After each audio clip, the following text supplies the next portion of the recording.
आपण ज्या वेळेला रक्तदान करतो, बरेच जण रक्तदान करायला घाबरतात, पण माणसांनी नेहमी रक्तदान केलं पाहिजे.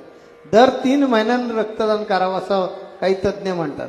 मी म्हणेन 6 महिन्यानं करा, पण वर्षातून 2दा तर रक्तदान करा.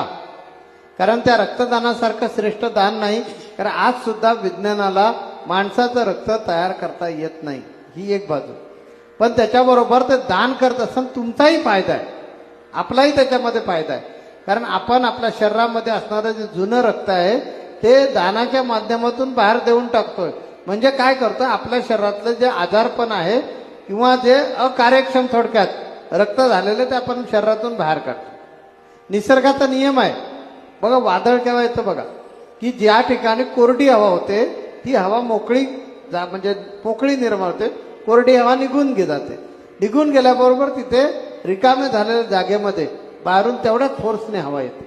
तशाच प्रकारे ज्यावेळी विहिरीतून तुम्ही पाणी खेचता काढता त्यावेळी ते झरे जे असतात ते झरे मोकळे होतात. म्हणजे काय, पहिला स्टॉक निघून जातो आणि तिथे मोकळ्या झालेल्या जागी नवीन जागा पाण्यानं भरून घेतली जाते. तसं ज्यावेळी आपण म्हणून रक्तदान करावं, जेणेकरून आपल्या शरीरामध्ये नवीन रक्त तयार होतं, नवीन त्याच्यामध्ये पेशी तयार होतात आणि ज्या आपल्याला निरोगी आणि सक्षम बनवतात, तेजोमय बनवतात. म्हणून जरूर रक्तदान करा.